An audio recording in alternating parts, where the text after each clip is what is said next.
Date है आज 10 जनवरी 2021 और आज के क्वेश्चन देख लेते हैं करंट अफेयर पे बेस्ड और कुछ स्टैटिक पोर्शन पे। ये टेस्ट सीरीज़ चला रखी है। इस टेस्ट सीरीज़ में आपको क्वेश्चन कैसे अटैम्प्ट करने हैं वो आपको पता चलेगा, और दूसरा जितने करंट अफेयर में टॉपिक रहे हैं उन पर बेस्ड कैसे क्वेश्चन बन सकते हैं, सारे क्वेश्चन आपको मिलेंगे।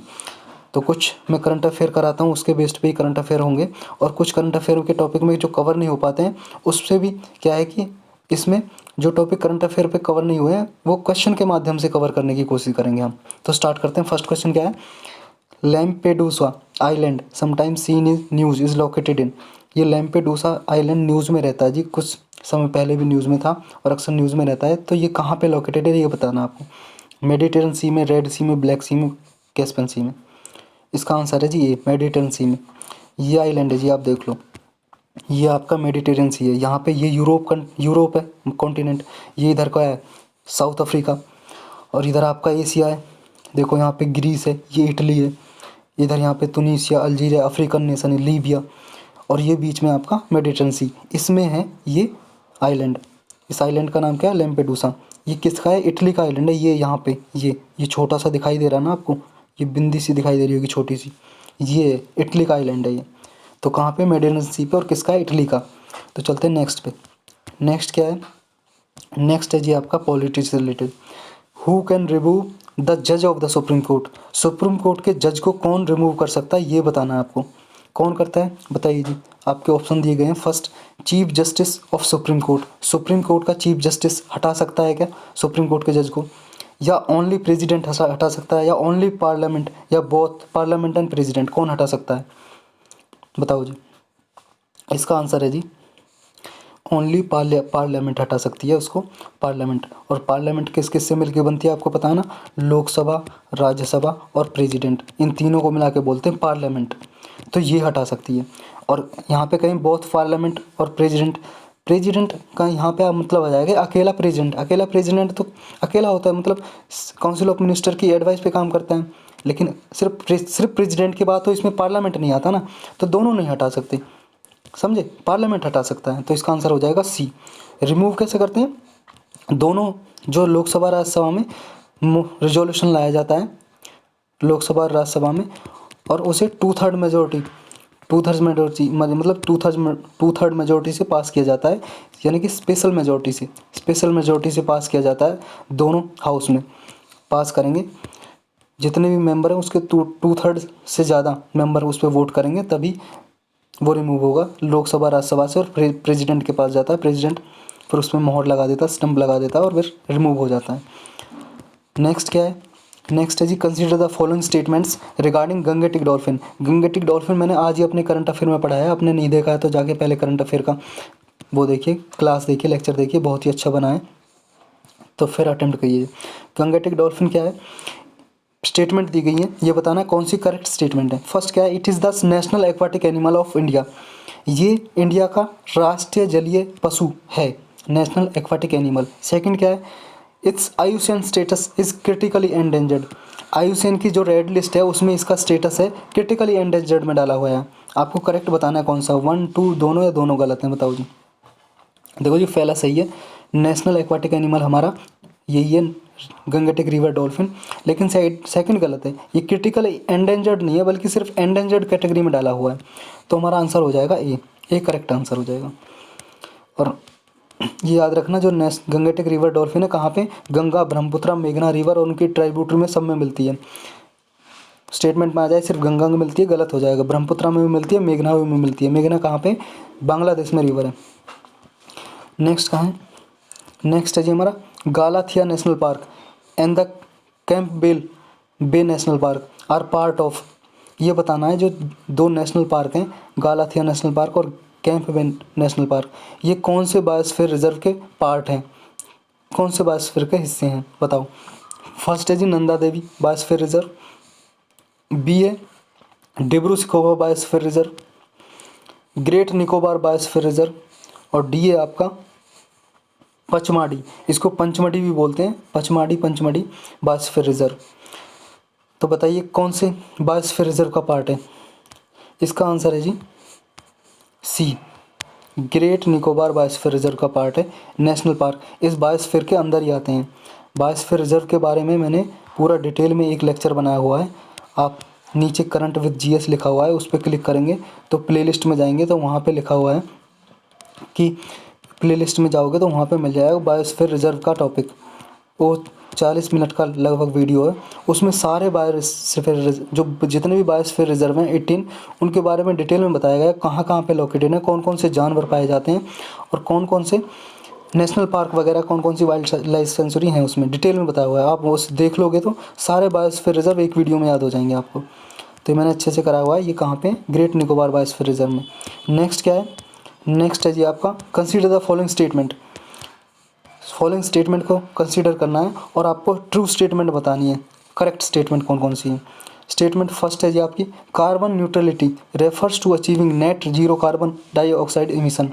कार्बन न्यूट्रलिटी का डेफिनेशन दिया जी, इसका मतलब होता है कि जो net zero carbon dioxide emission है उसको अचीव करना, हासिल करना, कि जो कार्बन डाइऑक्साइड है उसका इमिशन जीरो हो। तो इसका ये मतलब है क्या। सेकेंड स्टेटमेंट बोल रही है carbon neutrality can be achieved only by eliminating carbon dioxide emission L together. ये सेकेंड स्टेटमेंट बोल रही है जो कार्बन न्यूट्रलिटी है उसे केवल और केवल कार्बन डाइऑक्साइड को पूरी तरह से एलिमिनेट करके, पूरी तरह से इन्वायरमेंट से हटा के ही अचीव किया जा सकता है। से थर्ड क्या बोल रही है, थर्ड बोल रही है renewable energy always produce zero carbon emission. जो रिन्यूएबल एनर्जी होती है ना आपकी, जैसे रिन्यूएबल एनर्जी में कौन कौन सी आती है, जैसे पानी से जो ऊर्जा बनाई जाती है, या फिर विंड से बनाई जाती है हवा से, या फिर सोलर एनर्जी है आपकी सौर ऊर्जा। तो ये भी क्या है, रिन्यूएबल एनर्जी। तो ये कह रही है renewable energy always produce zero carbon emission, मतलब हमेशा ये कार्बन इमिशन नहीं करता, पॉल्यूशन इमिट नहीं करता, प्रदूषण नहीं होता कभी भी रिन्यूएबल एनर्जी से। तो आपको करेक्ट बताना है कौन सी सही है। फर्स्ट सही है, 1 2 3 तीनों सही हैं, 2 3 या 1 3, बताओ जी। ये लो छोटा कर दिया आपके लिए, अब बताओ। देखो जी, फर्स्ट स्टेटमेंट बिल्कुल सही है। कार्बन न्यूट्रलिटी का मतलब होता है जो नेट कार्बन डाइऑक्साइड है उस वो क्या है, इमिशन उसका क्या हो, जीरो हो।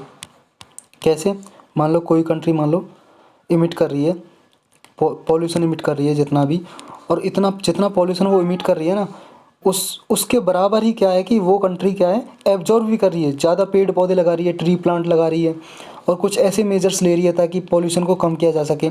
तो वो हो जाता है नेट न्यूट्रलिटी या net carb CO2 emission, net zero CO2 emission. मतलब जितना पॉल्यूशन फैला रही है उसके बराबर ही वो उसको पॉल्यूशन को ख़त्म करने के अपने मेजर्स ले रही है। ये तो सही है स्टेटमेंट। सेकंड क्या है फिर, carbon neutrality can be achieved only by eliminating. ये बिल्कुल गलत है। इसमें लिखा जी केवल और केवल कार्बन जो न्यूट्रलिटी है कार्बन डाइऑक्साइड को पूरी तरह से एलिमिनेट करके अचीव की जा सकती है, नहीं। कार्बन न्यूट्रलिटी का मतलब ये जो मैंने बताया, जितना कार्बन हम इमिट कर रहे हैं, जितना पॉल्यूशन फैला रहे हैं, उतना पॉल्यूशन कम भी करें, ये है कार्बन न्यूट्रलिटी। टोटल बिल्कुल ख़त्म करके CO2 को, ये बिल्कुल गलत बात है, तो इस गलत हो जाएगी। थर्ड कह रही है रिन्यूएबल एनर्जी हमेशा ऑलवेज जीरो कार्बन इमिशन, मतलब कोई पॉल्यूशन नहीं फैलाती। ये ऑलवेज लगने से बिल्कुल गलत हो जाता है जी, थोड़ा बहुत पर पॉल्यूशन ये भी इससे भी होता है रिन्यूएबल एनर्जी से। तो हमारा स्टेटमेंट 1 करेक्ट हो जाएगा, सिर्फ ए आंसर हो जाएगा इसका। नेक्स्ट क्या है, नेक्स्ट है जी consider the following statement regarding president's rule that is impose under article 356। ये मैंने अपने करंट अफेयर के सेशन में भी कराया बहुत अच्छे से 2-3 दिन पहले, आर्टिकल 356। तो इसके रिगार्डिंग स्टेटमेंट है, ये बताना आपको। फर्स्ट कह रही है it can not be impose without the return recommendation of the governor of the concern state. ये कह रहा है जो आर्टिकल 356 के अंदर प्रेसिडेंट रूल, राष्ट्रपति का शासन जो लगाया जाता है, वो केवल और केवल गवर्नर की रिटर्न एडवाइस देगा ना तभी लगाया जा सकता है, उसके अलावा नहीं लगाया जा सकता। It's can not be imposed, मतलब गवर्नर की रिटर्न एडवाइस के अगर रिटर्न रिकमेंडेशन करेगा, रिटर्न में देके लिखित रूप में सिफारिश करेगा गवर्नर, तब ही लगाया जा सकता है। ये बोल रही है फर्स्ट स्टेटमेंट। सेकंड बोल रही है every proclamation of president's rules must be approved by both the houses of parliament within a stipulated time. Second बोल रही है कि अगर प्रेसिडेंट रूल लगाना है, राष्ट्रपति शासन लगाना है, तो जो दो पार्लियामेंट के दोनों हाउस हैं ना, लोकसभा राज्यसभा, उनसे पास कराना पड़ेगा एक निर्धारित समय में। तो बताइए जी करेक्ट स्टेटमेंट आपको बतानी है, कौन सी करेक्ट स्टेटमेंट है, 1 ओनली 2 या दोनों गलत हैं। देखो जी, पहली तो आपकी बिल्कुल सही नहीं है, बिल्कुल सही नहीं है, गलत है। समझे क्यों गलत है? क्योंकि ये कह रही है कि प्रेसिडेंट रूल लगाना है तभी लगा सकते हैं जब गवर्नर क्या है, लिखित रूप में दे, साइन करके। नहीं, प्रेसिडेंट अपने आप भी लगा सकता है, जब गवर्नर ना बोले तब भी प्रेसिडेंट रूल लगा सकता है। तो फर्स्ट स्टेटमेंट आपकी रॉन्ग हो जाएगी। समझे? फर्स्ट स्टेटमेंट रॉन्ग, लेकिन सेकंड सही है। सेकंड कैसे सही है? सेकंड इसलिए सही है, जब भी कोई पास होता है, प्रेसिडेंट रूल कर लगाते हैं, तो उसे पार्लियामेंट के दोनों हाउस से पास कराना पड़ता है, लोकसभा से भी राज्यसभा से भी, निर्धारित समय में 2 महीने में कराना पड़ता है। तो ये स्टेटमेंट सही हो जाएगी बी। इसका आंसर हो जाएगा बी ऑप्शन, 2 सही, करेक्ट। चलते हैं अपने नेक्स्ट क्वेश्चन पे। नेक्स्ट किससे रिलेटेड है? नेक्स्ट है जी, ये यूपीएससी ने भी कई बार पूछा है, और स्टेट पीसीएस ने भी, यूपी पीसीएस में भी कई बार पूछा है, और भी एमपी पीसीएस में भी, राजस्थान वगैरह में, मतलब बहुत सारे स्टेट पीसीएस होते हैं, या फिर सीएपीएफ का एग्ज़ाम होता है आपका, यूपीएससी का और भी एग्ज़ाम। अभी आपका ईपीएफओ का आने वाला है, तो इनमें भी पूछते रहते हैं इसको। ये बताना आपको, global competitiveness index sometimes scene in news is published by, ये इंडेक्स जारी करती है एक संस्था, ग्लोबल कॉम्पिटिटिवनेस इंडेक्स। ये कौन जारी करता है ये बताना आपको, World Bank, World Economic Forum, World Trade Organization, International Monetary Fund. इसका जवाब है जी बी आंसर। कौन जारी करता है? वर्ल्ड इकोनॉमिक फोरम जारी करता है इसको। नेक्स्ट क्या है? नेक्स्ट है जी, consider the following statement regarding Gangetic river dolphin. ये दोबारा आ गए का दोस्त, 2 क्वेश्चन बन गए जी इसके, 2 क्वेश्चन बन गए, करो जी। It can be found in Ganga river only. Second है, IUCN status of it is endangered. बताना आपको, फर्स्ट स्टेटमेंट कह रही है कि ये गंगा रिवर में केवल और केवल पाई जाती है। सेकंड बोल रही है इसका आयुषन स्टेटस एंडेंजर्ड है। बताओ जी कौन सा सही है? पहला दूसरा दोनों सही है, दोनों गलत? देखो जी, पहला बिल्कुल गलत है। मैंने अभी क्वेश्चन कराया है इसके बारे में, और अपने करंट अफेयर में भी बताया आज के में, कि गंगा, ब्रह्मपुत्रा, मेघना और उनकी ट्राइब्यूटरी में पाई जाती है। समझे? तो ये सिर्फ गंगा में नहीं पाई जाती है, गलत हो जाएगा ओनली की वजह से, ओनली गंगा में ना। और इसका आयुषन स्टेटस एंडेंजर्ड ही है, ये बिल्कुल सही है, तो दूसरा स्टेटमेंट सही हो जाएगा, तो बी आंसर हो जाएगा इसका। नेक्स्ट क्या है? नेक्स्ट है जी, which of the following states are covered under schedule 6 of the Indian constitution. Indian constitution में 12 शेड्यूल है, आपको पता होगा। उसमें से 6th शेड्यूल में कौन कौन से स्टेट आते हैं ये बताना है आपको। आपके ऑप्शन है 1 असम, मणिपुर, मेघालय, नागालैंड, त्रिपुरा, मिजोरम। आपको इनमें से चूज करना है स्टेटमेंट में से, इनमें से कौन कौन से आते हैं बताइए। 1 2 3 4 असम, मणिपुर, मेघालय, नागालैंड आता है क्या? या 1 3 5 6, या फिर 2 3 4 5 6, या 1 2 3 5 6? कौन सा होगा जी करेक्ट आंसर? देखो जी, मैंने अभी बताया था आपको, आज के करंट अफेयर में भी कराया अच्छे से, और पहले भी करा चुका हूँ। इसमें आता है असम, मेघालय, त्रिपुरा और मिजोरम। ये 4 स्टेट आते हैं। अब ये 4 स्टेट कहाँ किस पे हैं? 1 नंबर पे असम है, मेघालय 3 नंबर पे है, त्रिपुरा 5 पे और मिजोरम 6 पे। तो 1 3 5 6 किस में है? बी ऑप्शन में, 1 3 5 6, तो बी ऑप्शन करेक्ट हो जाएगा। तो ये थे आज के हमारे करंट अफेयर के टॉपिक और क्वेश्चन। तो मिलते हैं जी कल फिर।